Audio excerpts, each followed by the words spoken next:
지난주에 IM 선교회 집단 감염으로 인해서 주춤해 가던 코로나 확산세가 다시금 확산세로 넘어가고 있습니다. 오늘 아침에 보니까는 다시금 좀 줄어들어서 좀 다행이기는 한데요. 어쨌든 어떤 그런 질병의 확산의 문제보다도 더 사실 큰 문제는 그로 인한 교회를 향한 또 그리스도인들을 향한 세상의 시선이 더욱더 차가워지고 있다라고 하는 것이 사실 더 큰 문제입니다. 처음 이제 문제의 시작이 되었던 신천지 같은 경우에 이단이라고 우리하고 선을 분명하게 그었지만 그 이후 이제 사랑제일교회나 또 BTJ 열방센터 그리고 이번에 IM 선교회로 인한 집단 감염의 확산은 어쨌든 그들의 모습이 극단적인 모습을 가지고 있다 하더라도 개신교의 울타리 안에 있는 그런 기관들이었기 때문에 그나마 한국 교회에 그리고 성도들에게 가지고 있었던 작은 희망마저 이렇게 거두어가는 그런 아주 심각한 상처를 좀 남기고 있습니다. 여러분도 사실은 보도를 보셔서 아시겠지만 그런 기관들의 반응들은 사실 일반적인 교회 안에서 확진자가 발생했을 때의 반응과 다르다라는 것을 사실은 어렵지 않게 볼 수가 있어요. 어떤 극단적인 정치적 성향이나 또 그로 인해서 나타나는 반정부적인 어떤 그런 선택들, 또 극단적 종말주의, 그리고 신앙을 얘기하고 있지만 그 이면에 숨겨져 있는 세속화되어진 모습들, 그런 모습들을 구별해낼 수가 있습니다. 그런데 세상은 그런 부분들에 있어서 더 이상 이제 그들은 일부의 모습이고 더 많은 교회들이 사실은 방역에 훨씬 더 적극적이고 또 보이지 않는 곳에서 또 주어진 일들을 묵묵하게 또 사회적 역할들을 감당을 하고 있다라고 얘기를 해도 이제 더 이상 그 말을 믿으려 하지 않아요. 급기야 29일 금요일에는 공동 기자회견이 있었죠. 물론 이분들이 교회를 대표하는 것은 아니지만 한국 기독교 교회 협의회 그리고 한국 YMCA 연맹 그리고 한국 YWCA 연합회가 공동 기자회견을 열었습니다. 제목을 코로나 팬데믹에 고통받는 국민들에게 사죄드리며 한국교회에 호소합니다라고 하는 제목의 회견문을 냈어요. 그 내용을 쭉 보면 현 상황에 대한 교회의 반응에 대한 그런 아쉬움과 또 촉구가 사실 그 안에 들어가 있습니다. 그런 상황 속에서 지금 우리가 오늘 예배 주일을 맞아서 예배를 드리고 있습니다. 가정에서 그리고 교회에서 예배를 드리고 있는데 오늘 여러분들 어떤 마음으로 예배 드리고 있습니까? 가정에서는 가정에서대로 그리고 또 교회는 교회에서 예배 드리고 있는데 또 우리들의 예배를 하나님께서 어떻게 보고 계실까? 잊을만 하면 사실 끊임없이 불거져 나오는 또 어떻게 보면 들추어내시는 것 같다는 한국 교회의 민낯을 그대로 보게 하시는 그 주님의 뜻을 시간이 가면 갈수록 더욱더 선명하게 사실은 확인할 수 있습니다. 들추어내신다고 표현했지만 그들이 원치 않은데 그런 모습들과는 별개로 그들이 가지고 있는 그들의 선택적인 부분들 그것이 결국 그렇게 드러나게끔 될 수밖에 없었지만 어쨌든 하나님께서 들추어내심을 통해서 거듭 말씀을 드리지만 지금 이 기회임은 틀림없는 사실입니다. 정말 중요한 시기이고 왜냐하면 지금처럼 교회의 민낯이 드러났던 때가 없었어요. 그죠? 지금이 바로 우리들이 가지고 있는 믿음과 교회의 본질이 무엇인지에 대한 것을 성찰하고 그리고 조정함으로 인해서 원래 하나님께서 말씀하시는 교회와 성도의 모습이 무엇인지에 대한 것들을 바로 잡아야 할 기회입니다. 감히 마지막 기회라고 표현할 수는 없지만 위중한 시기인 것은 틀림없습니다. 예수님께서 이방 지역에서 이적을 행하시고 거라사 지방에서 군대 귀신 들린 사람을 치유하시고 나셔서 다시 가버나움으로 오실 때 많은 사람들이 예수님을 손꼽아 기다렸다라고 합니다. 오늘 본문 이전 부분은 그렇게 시작을 하고 있습니다. 그들이 예수님을 손꼽아 기다리면서 언제쯤 오시려나. 그 무리 가운데는 회당장 야이로도 있었고 오늘 본문의 주인공인 여인도 있었습니다. 그들은 어떤 마음으로 주님을 기다렸을까? 오신다고 하셨는데 언제 오실까?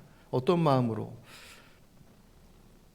사실 오늘 본문에 우리가 보고자 하는 이 여인은 지금 이 사람들과 함께 예수님을 기다리고 있어야 할 입장이 못된 사람이에요. 혈루증이라고 하는 그 율법으로 부정한 병에 사실은 구분되어져 있는 그 병을 앓고 있었기 때문에 나환자들처럼 사람들과 함께 할 수 없는 것, 그렇게 규정되어 있었습니다. 그 환자가 만지는 물건, 사람은 부정하게 되어지는. 그러니까는 같이 있는 그가 무엇을 하느냐라고 상관없이 일단 같이 있다라고 하는 것만으로도 민폐일 수밖에 없고, 거기다가 이제 더하면 오늘 본문에 이제 그 일들이 벌어지지 않습니까? 예수님의 뒤로 들어가서 그 많은 사람들이 에워싸고 있는 틈을 비집고 들어가서 예수님의 옷자락을 뒤에서 만졌다라는 것은 수많은 터치들이 있었다라고 하는 것이고, 그것은 그 당시에 그 율법의 규정으로 본다고 한다면 수많은 부정을 행하는 그런 모습들이니까. 그런데도 불구하고 그 여인의 사정을 보면 또 얼마나 힘들었으면 그랬을까. 12년 동안 혈루증을 앓고 있었다라고 하는, 그 혈루증이라고 하는 질병으로 인한 육체적 고통뿐만 아니라 그 병으로 인하여서 사회적인 격리, 사람들과 함께 할 수 없는 그런 그 격리들이, 구분들이 그 여인으로 하여금 심리적인, 정신적인 고통을 더하게 했을 것입니다. 이 두 가지가 한꺼번에 어우러져서 얼마나 힘겨운 삶을 살았을까. 그것도 12년, 이 12년이라고 하는 숫자 자체가 사실은 그냥 횟수로 12년이라고 하는 그 의미만 가지고도 사실은 어마어마하지만, 그 의미가 가지고 있는 10이라는 숫자 자체가 가지고 있는 그 수의 완전 그 충족됨이라고 하는 것은 그 여인이 얼마나 고통스러운 시간을 보냈는지를 다르게 표현해주고 있습니다. 그 문제를 해결하고 싶은 간절함이야 더할 나위 없이 더 컸겠죠. 근데 사실 그 자리에 모여 있는 사람이 과연 이 여인만 그런 절박한 사정과 그런 어려움을 가지고 있었겠느냐. 드러난 사람이 여인이고, 그리고 이제 야이로, 회당장 야이로가 그 딸의 죽음의 문제가 드러났으니 두 사람의 문제는 이렇게 노출되어져서 보여지지만, 그런 다른 사람들은 그러면 그냥 예수님 구경하러 나왔느냐, 좀 여유 있어서 당신들 먼저 그렇게 할 만한 그런 사정이었겠느냐 할 때 모르죠. 하지만 사실 이제 고통의 문제, 자신의 삶의 문제 속의 고통의 문제는 철저히 객관적인 수치가 아니라 주관적인 접근을 하기 때문에 내 문제가 제일 큰 거예요. 그 병이 죽을 병이냐, 혈루병이냐, 아니면 다른 병이냐에 상관없이 그 질병으로 인한 고통은 다른 사람들이 느끼지 못하는, 나만이 겪고 있는 가장 큰 문제라고 생각하는, 다 그런 생각들을 가지고 그 가운데 예수님을 기다리고 있었던 거죠. 근데 주목할 것은 그 많은 사람들 중에서 이 여인만 예수님께로부터 치료함을 받는, 더 나아가서 구원함까지도 선언케 되어지는 그런 기적을 경험했다. 도대체 어떻게 했길래? 라고 하는 물음을 던지지 않을 수가 없죠.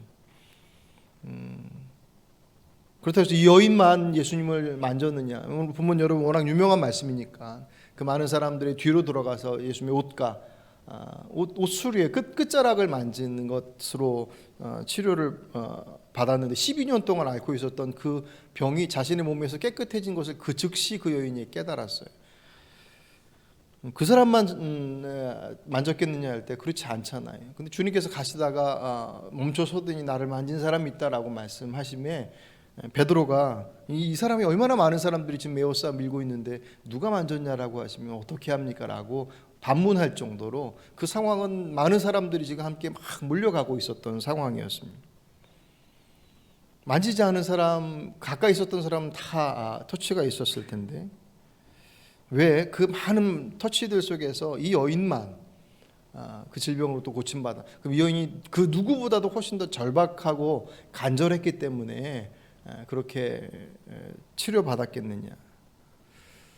오늘 48절은 그런 의미 속에서 또 다른 물음을 줍니다. 예수께서 이르시되 딸아 내 믿음이 너를 구원하였으니 평안히 가라 하시더라. 아멘. 그 여인은 질병을 고침받기 위해서 예수께로 왔는데 주님의 선언은 그의 질병의 치유를 선언하신 것이 아니라 치유를 이루시는 것뿐만 아니라 그의 영혼의 구원을 선언을 하십니다. 도대체 어떤 믿음을 가졌길래, 얼마나 대단한 믿음을 가졌기에 그의 질병을 넘어서서 구원까지 이뤘을까? 또 반대로 다른 사람들은 또 어떻길래, 그와 어떤 차이가 있었길래? 우리가 사실 이 본문을 가지고 가장 쉽게 접근하고 듣게 되는 설교는 정말 간절하게 믿고 구하면 그 병을 나을 수 있다라고 하는 본문으로 대표적으로 사용되어집니다. 그 이면에는 치유되지 못하는 것은 그 간절함과 절박한 믿음의 부재 혹은 부족함에 있다라고 하는 것을 암암리에 사실은 드러내고 있죠. 정말 그럴까 생각해 보는 거죠. 진짜 절박했기 때문에 이 여인이 치료받았고 그 터치로 인해서 치료받았고 그 절박함이 얼마나 간절하고 그분을 향한 믿음이 얼마나 선명했으면 그냥 앞에 나가서 요청한 야이로처럼 가서 엎드려서 절하고 제발 좀 체면이고 뭐고 다 내려놓고 딸 살리려고 하는 것 때문에 그렇게 간절하게 주님을 찾았던 그런 모습도 아니고 홀래 가서 뒷자락에 옷깃을 스치듯이 만진 그 터치가 얼마나 간절했고 선명했기에 그 많은 사람들 중에서 이 여인만 났을까? 그렇다면 그 반대편에 있어서 다른 주변의 사람들은 그 사람들의 간절함은 이 여인보다 덜했을까? 그럼 어느 정도까지 간절해야지 치료해 주시고 어느 정도까지 간절하지 않으면 치료되지 못하는 걸까? 라는 물음을 던지는 것이 사실은 오늘 본문에서 우리가 보여야 될 그냥 자연스러운 반응이죠. 왜냐하면 나도 문제를 해결하고 싶으니 이 여인처럼 12년은 그러면 고통을 알아야지 그렇게 힘겹게 있어야지 하나님께서 치료해 주시고 11년 11개월 30일은 아직 안 되는 거예요. 그렇게 접근해서 보면 믿음이라는 것은 우리가 생각하는 것처럼 정말 간절하기 때문에 해결되어지고 그 간절함이 없기 때문에 해결되지 않는다라고 하는 차원의 문제는 아니라는 것은 사실 오늘 본문에 더욱 선명하게 보여주는 사건입니다. 더더군다나 성경의 내용을 보면 더 그 부분은 선명해져. 여러 가지 예가 있겠지만 누가복음 1장 20절에 보시면 세례 요한이 이 땅에 나오기 전에 하나님께서 천사를 통해서 그의 남을 미리 얘기해 주십니다. 그의 아버지인 사가랴에게 먼저 얘기를 해주셔요. 아이가 없었던 사가랴에게 기적같이 아이가 생길 것이다라고 하는 것을 천사를 통해서 전해주는데 사가랴가 그것을 못 믿어요. 믿지 않아요. 천사가 그에게 뭐라고 얘기했냐면 누가복음 1장 20절 보아라 그때가 되면 다 이루어질 내 말을 내가 믿지 아니하므로 이 일이 이루어지는 날까지 너는 벙어리가 되어서 말을 못하게 될 것이라. 아멘. 천사가 사가랴의 믿음 없음을 말하면서 아이를 낳을 때까지 말 못하게 될 것이다 라고 얘기해요. 그때 그 중요한 말이 뭐냐면 그때가 되면 다 이루어질 내 말. 그러니까 사가랴가 아이가 없었으니 아이를 향한 얼마나 간절한 마음이 있었겠습니까? 그 간절함이 부족했기 때문에 지금 문제가 발생한 것이 아니라 이루어질 내 말을 믿지 않기 때문에 그 약속의 말씀을 받아들이지 않기 때문에라고 그 문제의 이유를 찝어주십니다. 왜 간절하게 원하지 않아? 내가 이렇게 답을 줬는데도 불구하고 왜 이렇게 간절하지 않아? 라고 하는 것이 아니라 내가 해준다라고 말했는데 한다고 이루어질 것이라고 말했는데 왜 그 말을 듣지 않아? 라고 하시는 것이죠. 같은 시기에 엘리사벳, 사가랴의 부인인 엘리사벳이 예수님을 잉태한 마리아에게 이렇게 얘기하죠. 누가복음 1장 45절, 주님께서 하신 말씀이 이루어질 줄 믿는 여자는 행복합니다. 반대로 마리아는 주님께서 이루어 주실 줄, 주님께서 하신 말씀이 이루어지는 것을 믿는 것, 그것을 믿음이다라고 얘기합니다. 사가랴는 간절하지 않아서, 마리아는 간절해서라고 하는 차원의 문제가 아니라고 하는 거예요. 그래서 누가복음뿐만 아니라 성경에서 변함없이 말씀하고 있는 것입니다. 믿음은 하나님의 약속을, 하나님을 받아들이냐, 그분의 말씀을, 그분의 존재를, 그분의 주권을 인정하냐 인정하지 않느냐로부터 출발합니다. 물론 그 간절함이라고 하는 것 역시 그로부터 파생되어지는 것들이겠죠. 간절함이 앞서기 때문에 그 하나님의 존재를 믿는 그 믿음을 뒤집어 놓을 수 없다는, 그 순서가 결코 뒤바뀔 수 없고, 순서가 바뀌어지면 아주 심각한 문제가 발생되어집니다. 근데 우리 믿음, 우리의 문화 속에서는 믿음이라고 하는 것은 정말 간절하게 구하는 것. 우리 선조 때부터 물 떠놓고 새벽이면 빌어댔던 그 간절함, 그 절박함. 그때의 대상은 달림이 됐던 별림이 됐던 무슨 산신이 됐던 뭐가 됐든 상관없습니다. 나의 지금 절박하고 이 너무나도 힘겨운 이 상황들을 좀 해결해 달라고 하는 그 간절함이, 그 새벽마다 물을 떠놓고 구하는 그 자리를 통하여서 이루어질 수 있다라고 기대하고 이루어지기를 소망했던 모습들이 우리의 문화 속에, 우리의 정서 속에 그대로 남겨져 있기 때문에. 근데 성경은 그런 절박함 이전에 우리의 믿음의 문제는 그 하나님을 향한 신뢰다라고 분명하게 말씀하고 있습니다. 그리고 그 신뢰의 진실성은 그 말씀을 어떻게 따르고 있느냐를 가지고 확인되는 것입니다. 그분이 내 삶의 주 되심을 고백하는 것, 아멘이라고 답하는 그거면 된다.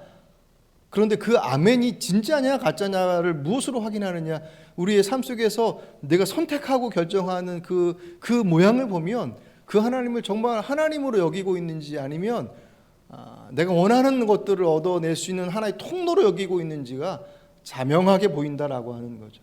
그 문제에 있어서 우리들의 삶의 행위의 문제들이 사실 소환되어지는 것들입니다. 근데 거꾸로 우리는 열심히 뭔가를 요구하고 뭔가를 구하고 있기 때문에, 혹은 그렇지 않기 때문에 우리의 문제가 해결되지 않는다라고 판단하죠. 순서가 바뀌니 삶이 이상하게 틀어져 가는 것입니다. 복음의 핵심은 결국 하나님의 주권에 대한 인정입니다. 예수께서 죄인된 우리, 그 죄인이라고 하는 것의 출발이 하나님의 자리를 대신 차지해버린, 선악과를 범함으로 인하여서 하나님처럼 되어지는, 더 이상 선악의 기준이 하나님의 말씀에 있지 않고 내가 보는 것에 있게 되는, 철저히 나의 중심으로 이루어지는 삶, 그것이 죄의 가장 근본적인 본질의 문제예요. 그 문제로 인해서 우리가 죽음으로 치닫게 됐다는, 이미 영적으로 죽었어요. 하나님의 관계가 끊어졌어요. 그것을 해결할 수 있는 길은 그 결과로 낳은 죽음의 문제를 예수께서 해결하시고 십자가를 통해서 그것을 내가 받아들이면 그 죄의 문제가 해결된다라고 약속하십니다. 그리고 우리가 범했던 죄의 본질인 하나님의 주인 되심을 인정하면 그가 하나님의 백성 되었음을 이 땅 위에서 누리게 될 것이고, 죽어 하나님의 나라, 이 땅에서 하나님의 나라를 사는 사람만이 그 나라에 갈 수 있는 거죠. 여기서는 하나님의 법을 따르지 않는데 죽어서는 하나님의 법이 통하는 하나님의 나라에 절대로 들어갈 수 없습니다. 그러니 이 문제는 간절함의 문제, 절박함의 문제하고는 전혀 다른, 그 절박함을 넘어서서 우리에게 요청하시고 있는 더 본질적인 것이 있음을 더욱더 선명하게 보여주시는 말씀들입니다. 마태복음 6장 28절로 32절의 말씀 보시면, 우리가 간절하게 구하는 것 이전에 정말 중요한 것이 무엇인지를 다시금 말씀해 주시기를 제가 읽어드립니다. 마태복음 6장 26절, 공중의 새를 보라, 심지도 않고 거두지도 않고 창고에 모아들이지도 아니하되 너희 하늘 아버지께서 기르시나니 너희는 이것들보다 귀하지 아니하냐.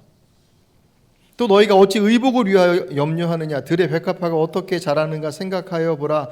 수고도 아니하고 길쌈도 아니하느니라. 그러나 내가 너희에게 말하노니 솔로몬의 모든 영광으로도 입은 것이 이 꽃 하나만 갖지 못하느니라. 오늘 있다가 내일 아궁이에 던져지는 들풀도 하나님 이렇게 입히시거든 하물며 너희일까 보냐. 이 믿음이 작은 자들아. 예. 예수님은 늘 그렇게 주변에 있는 것들을 잘 사용하셨잖아요. 저 하늘의 새를 보고 주변에 꽃을 봐라. 너희들이 먹이 주고 뭐 주면서 키우는 것이냐? 하나님께서 다 키우시는 것 아니냐? 하물며 하나님께서 이 땅에 지으신 그 미물들조차도 지키시고 키우시는데, 보호하시는데 하물며 자녀라고 고백하고 있는 너희들, 주께서 너희들을 내버려 두시겠느냐? 그러므로 염려하여 이르기를 무엇을 먹을까, 무엇을 마실까, 무엇을 입을까 하지 말라. 이는 다 이방인들이 구하는 것이라. 너희 하늘아버지께서 이 모든 것이 너에게 있어야 할 줄을 아시느니라. 아멘. 그러니 우리들의 기도의 응답의 관건은 얼마나 간절하게 나의 문제들을 하나님 앞에 하나님 들어주셔야 된다라고 간절하게 구하는 것에 있지 않다라는 거예요. 왜냐하면 아버지는 그 자녀의 아픔과 그 필요를 이미 다 알고 있으니. 육신의 부모가 가지고 있는 한계성 속에서도 자녀들이 뭐가 필요한지를 먼저 살았기 때문에 알고 있어서 때로는 그것이 잔소리라고 하는 처럼 들려진 것을 알면서도 끊임없이 얘기하는 이유는 그게 잘 되는 길이니까, 그게 자식을 위한 길이라고 생각하니, 하지만 그것이 오히려 문제를 만들어 간다라는 걸 잘 모를 수 있잖아요. 그게 부모의 연약함이지 않습니까? 하지만 자녀의 필요를 채워주기 위한 부모의 마음은 그 어떤 것으로 대신할 수 없죠. 그죠? 자녀가 원하니까 들어주고 자녀가 안 원하니까 안 들어주고, 그건 그냥 소소한 문제들이죠. 정말 중요한 거, 이거 없으면 죽는 문제. 근데 그 죽는 문제에 그 자녀가 그 부모에게 요청하지 않았기 때문에, 네가 요청하지 않았으니 내가 어쩔 수 없어, 내가 안 주고, 그렇게 말할 부모가 어디 있겠냔 말이죠. 그죠? 그러니 우리의 문제는 얼마나 열심히 구하는 것도 중요하겠죠. 왜냐하면 그 열심의 문제는 그분의 신뢰의 문제와 직결되어지는 거니까. 신뢰하지 않으면 안 구하는 거예요. 정말 잘 믿어서 다 알아서 해주시겠지 뭐. 어떻게 보면 배짱 같기도 하고, 정말 진짜라고 하면 그거 걱정하지 않고 그냥 그분의 때를 기다릴 수도 있습니다. 마냥 기다리지 않죠. 어쩔 때는 막 발에 땀나도록 뛰어다니면서 뭔가 막 열심히, 다른 이들은 다 편하게 있는데도 불구하고 분주하게 막 움직여지는 일도 있죠. 왜냐하면 그분이 원하시는 것이 무엇인지에 대한 것을 알고 있으니.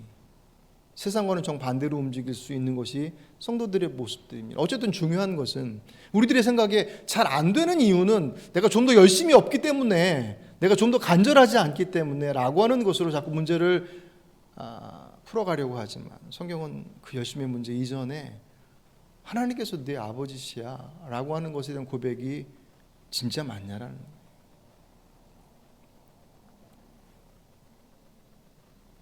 그렇게 보면 이 혈루증으로 12년 동안 고생했던 이 여인이 치유됐던 믿음은 어떤 믿음이었느냐. 다른 사람보다 훨씬 더 절박하고 더 고통스러운 시간들을 더 많이 보냈고 더 절박했기 때문에, 그래서 그 뒷자로 가서 사람들 몰래 그 부정한 손으로 다 터치 해나가면서 만진 그것 때문에, 그 절박함 때문에 나았느냐. 그 당시에 여러분 고대 사회 안에 가지고 있었던 그들의 믿음들 중에, 일반인들이 가지고 있었던 믿음 중에 하나가 뭐냐면, 통치자들, 그러니까 왕이 됐든지 통치자들의 몸에 터치를 하면 그 통치자로부터 복이 임한다라고 하는 그런 생각들이 그냥 그 당시 있었던 어떤 그 믿음의 한 부분 중에 하나였었다라고 해요. 그래서 알렉산더 대왕 같은 경우는 이제 기록에 의하면 그를 통해서 놀라운 기운과 능력을 받기 위해서 그가 가는 곳에 손을 내밀어서 무릎도 손도 옷자락도 잡고 있다, 그런 표현들이 기록되어져 있다고 합니다. 그 이유는 그를 터치하면 그 왕으로부터 좋은 기운이, 그런 생각들을 가지고 있었다라는 거예요. 그 시대 사람들이요. 그렇다고 한다면 예수님 주변에 몰려 있었던 많은 사람들도 그런 생각들을 가지고 예수님 만지면 저분은 좋은 기운이, 또 저분이 많은 이들을 치료하시고 대단한 능력을 가지고 계시니 내게 내 문제를 또 내 아픔을 해결해 줄 수 있는 어떤 그런 기운이 오지 않을까라는 생각을 가지는 것은 특별한 것이 아니라 어쩌면 그 당시엔 자연스러운 생각이었을 수 있다라는 거예요. 그렇게 다 만졌단 말이에요. 그 여인도 그렇게 해서 만졌다. 근데 왜 그 여인만, 그리고 나머지는, 결국 이 여인이 주님을 터치한 이유는 그 터치를 통해서 내 절박한 문제가 해결될 수 있어라고 하는 것이 아니라 그분이 누구냐라고 하는 것에 대한 이해가 적어도 그 무리들 속에서 이 여인과는 분명히 구별됐다라는 거예요. 마가복음에는 이 여인이 예수의 소문을 들었다고 그랬습니다. 마가복음 5장 27절, 예수의 소문을 듣고 무리 가운데 끼어 뒤로 가서 그의 옷에 손을 대니 이는 내가 그의 옷에만 손을 대어도 구원을 받으리라 생각함이라. 아멘. 그 여인이 그 소문, 예수에 대한 소문을 어떻게 들었는지, 그냥 저분은 대단한 능력자야 라고 하는 것으로 소문을 들었다고 한다면 과연 이 여인의 질병의 문제가, 그 구원의 문제가 해결됐겠느냐 할 때 그 문제는 아니라는 거예요. 그다음 그 소문의 그 핵심은 결국 그 여인에게 있어서 저분은 메시아일 수도 있겠다.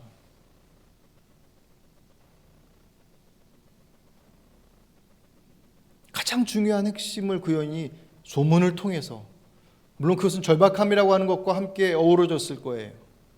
하지만 그것을 한번 만져보자, 한번 해보자라고 하는 식이 아니면 말고 그런 차원의 문제가 분명히 아니었을 거예요. 그러기에는 이 여인이 짊어져야 될 발생할 문제들이 너무 커요. 왜냐하면 부정한 여인인데 12년 동안 모든 사람들이 알아요. 그걸 휘집고 들어가서 몰래 가서 터치했습니다.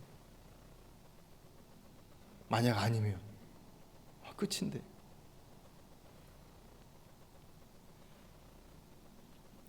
이 여인의 마음 가운데 가지고 있었던 그들의 터치와 다른 마음은 오늘 주님께서 어떻게 보면 이상한 표현처럼 보여져요. 오늘 45절 말씀 보시면 예수께서 이르시되 내게 손댄 자가 누구냐.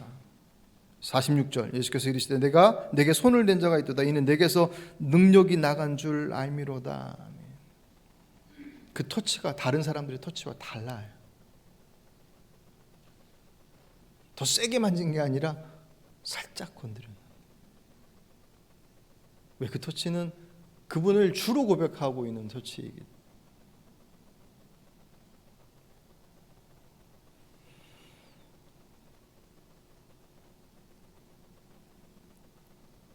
그 믿음이 얼마나 대단했는지 12년 동안 아무도 고치지 못했던 질병을 고쳤습니다. 다시 말씀을 드리지만 우리들의 믿음, 우리가 생각하는 더 열심히, 더 간절히, 더 강력하게 믿으면 하나님께서 들어주실 것이다 라고 하는 것이 믿음의 본질의 문제가 아니에요. 중요한 우리의 태도인 것은 맞지만 먼저 우선으로 그분의 내 삶의 주인 되심에 대한 것을 고백하지 못한다고 한다면 우리들의 열심과 열정들 얼마든지 오용될 수 있습니다. 또 아까 말씀드렸던 것처럼 내 믿음이 너를 낫게 했다라고 그의 질병의 치유를 선언하신 것으로 끝나지 않고 그의 구원을 선언하셨다라고 하는 것은 그의 믿음이 단지 그냥 질병을 치유할 수 있음에 대한 것만이 아니라 그분의 메시아됨을 그 안에서 받아들이고 있음 아니겠느냐라는 거예요.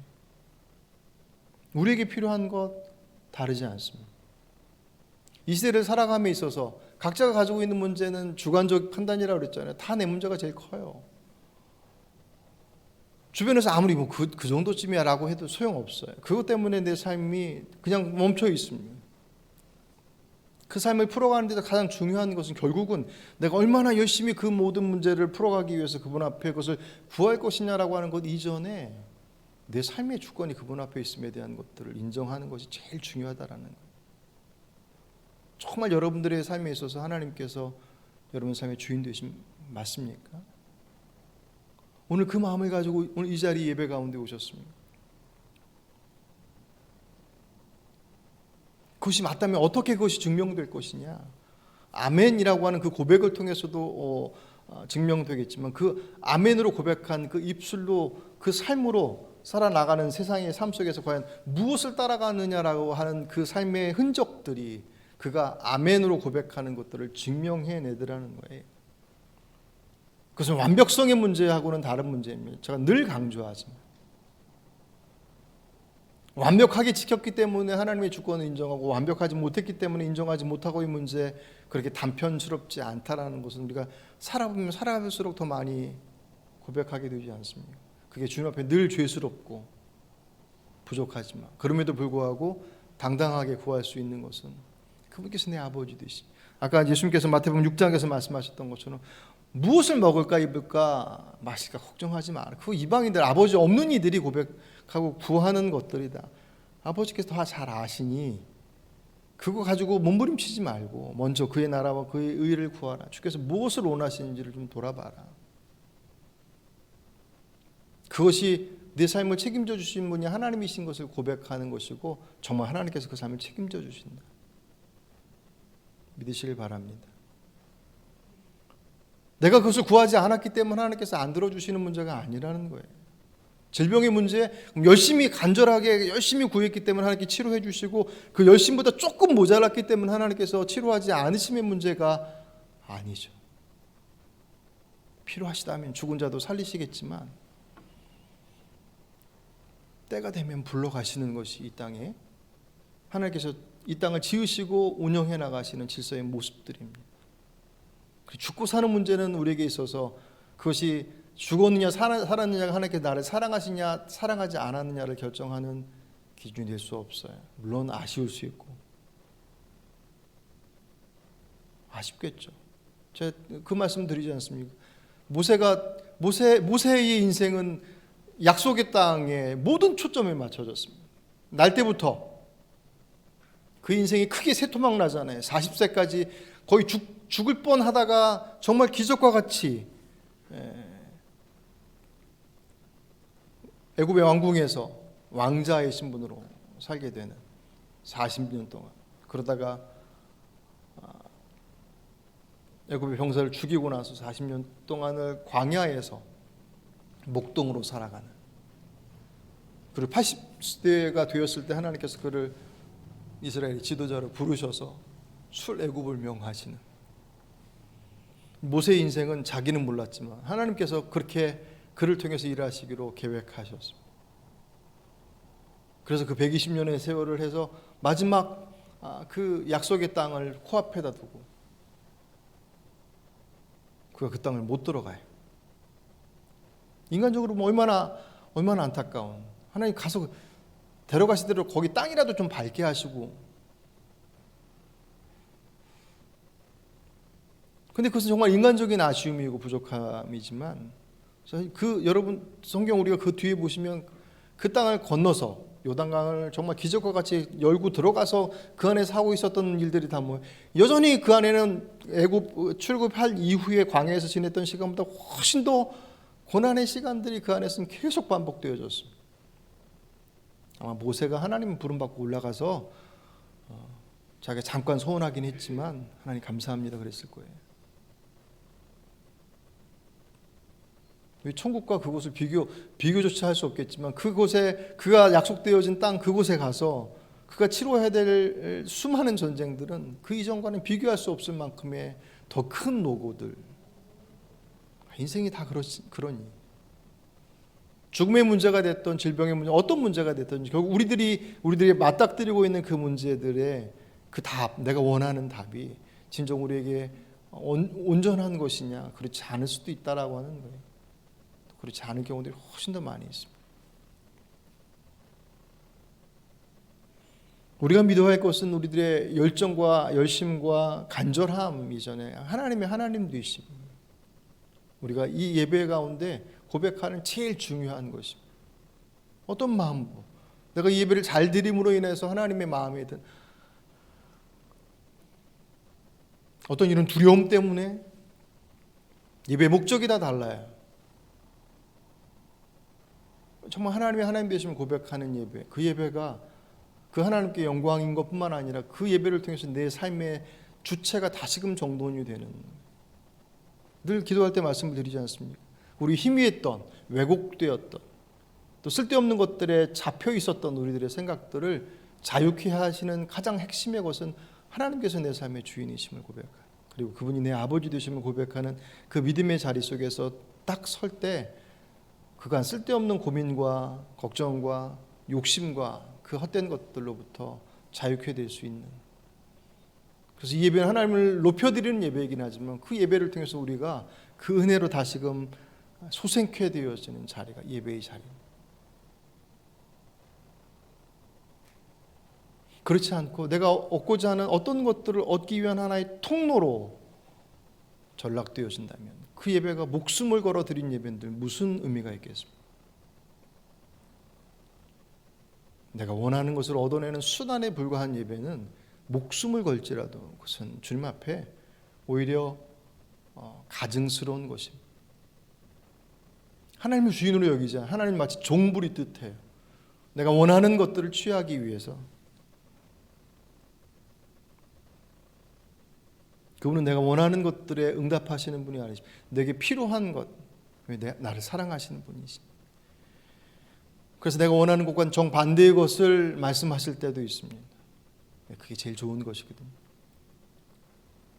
그럼 멈추라 하시면 멈춰서 기다리는 것이 가장, 거기서 발 동동 구리면서 어떻게 되냐고 몸부림쳐봐야 속만 시커멓게 탈 뿐이지, 정말 그분께서 우리의 삶을 이끌어 가시는 분이심을 고백하고 있다고 한다면 그 자리 머물러 서서 주의 인도하심들을, 나의 모습들을 성찰해 보는 것이 가장 중요한 것입니다.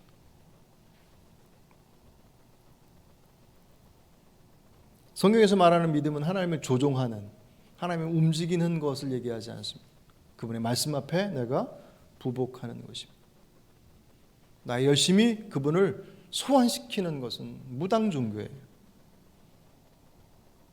무당 종교예요.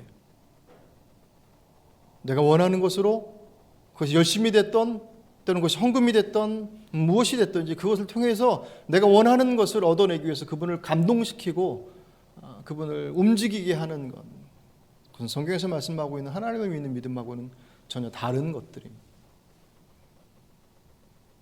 코로나19로 인해서 감춰져 있던 거짓된 믿음인 것처럼 보여졌던 것들에 대한 실체들이 다 드러나고 있습니다.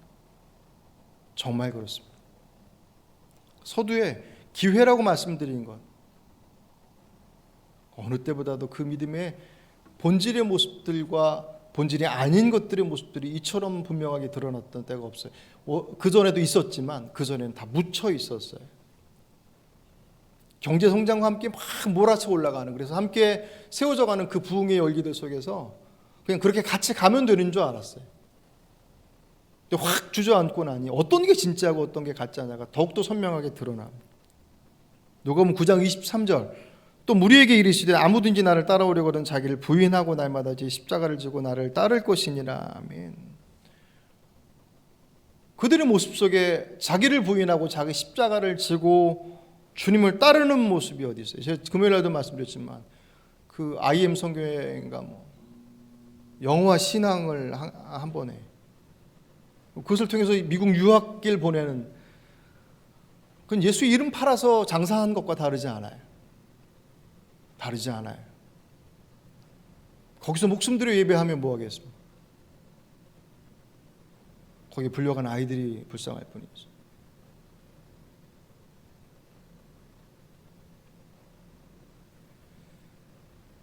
하나님께서 주인이시라는 고백이 무색할 정도로 그들은 자신들의 원하는 것을 그분의 힘을 통해서, 그분의 이름을 통해서, 그분의 이름을 구하는 사람들이 가지고 있는 재물을 통해서 얻고자 하는 것. 그럼 우리는, 그들은 선명하게 드러나서 그렇게 그래 니들은 잘못된 게 틀림없어 라고 하는 것으로 딱 선 걷지만, 그러면 우리는, 나는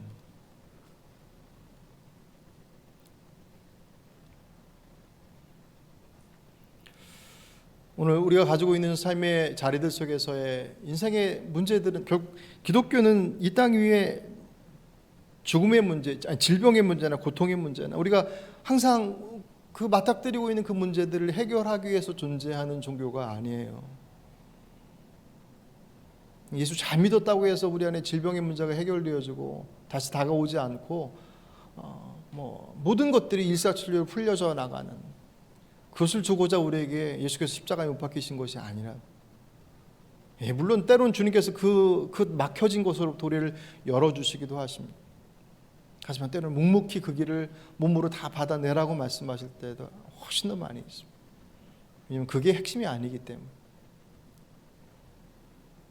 그 간절함과 절박함이라고 하는 것을 넘어서서 우리에게 주시고자 하는 그 생명의 자리,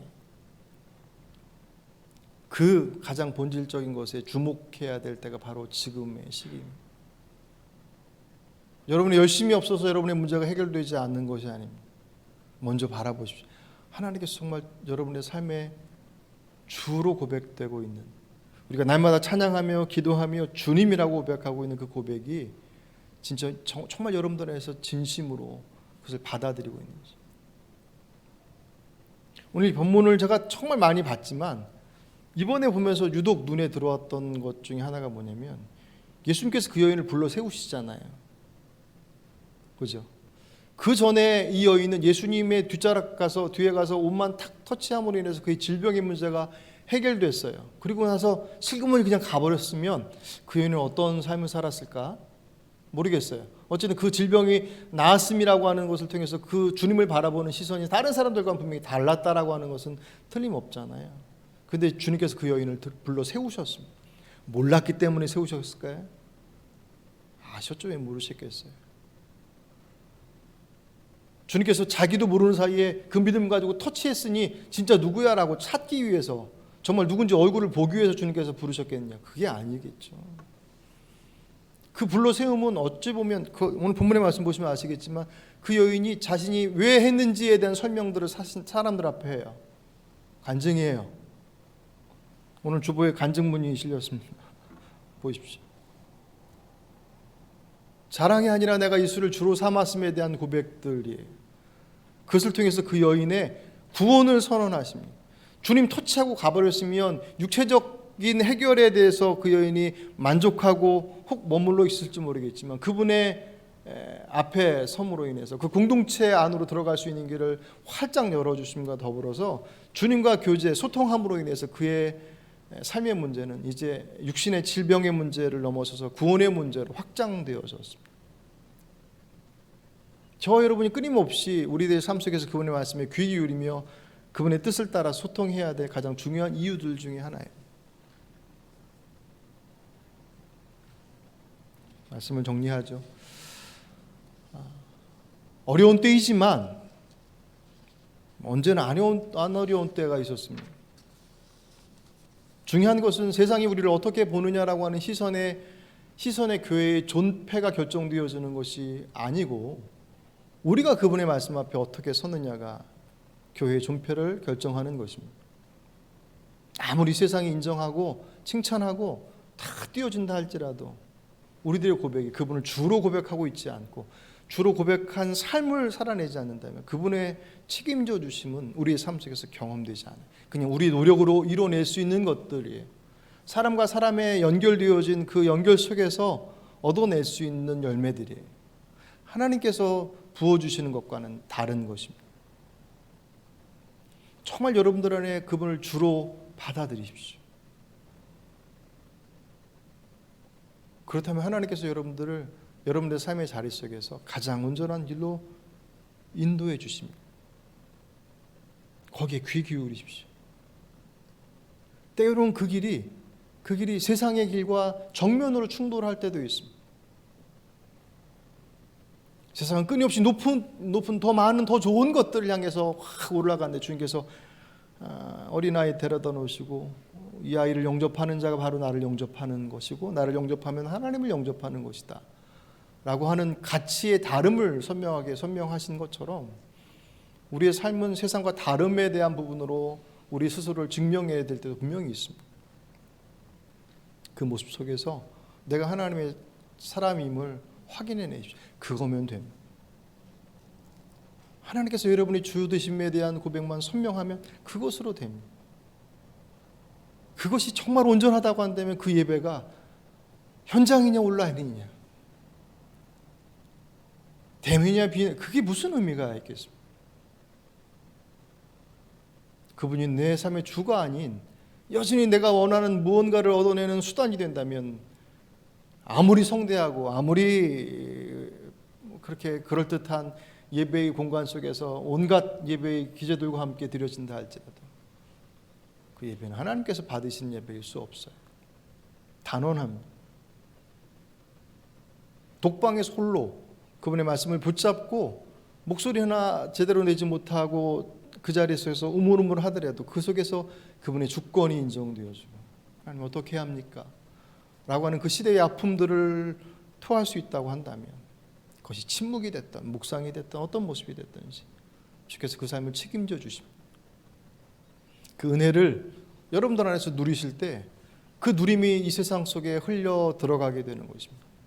그렇지 않으면 결국 하나님의 모습은 내가 원하는 것들을 얻는 수단 그 이상도 그 이하가 되지 않습니다. 그러면 세상과 교회는 절대로 구분되지 않아요. 구분되는 것은 그냥 성경책 들고 주일날 교회 가서 예수의 이름을 얘기하는 것, 그 예수가 복 주었다 복 주지 않았다 그것을 얘기하는 것과 다른 것들은 다 똑같아 버리는, 그게 어찌 하나님께 책임져 주시는 삶이겠습니까? 그거는 그냥 우리의 노력으로 얻어낼 수 있는 것들, 그 노력으로 몸부림치면서 그 사람들을 살아내지 마시고 하나님께서 사랑하셔서 아들을 보내주신 그 사랑하심을 받아들이시고 그 말씀 앞에 그 삶을 맡기십시오. 한 발짝씩 가시면 됩니다.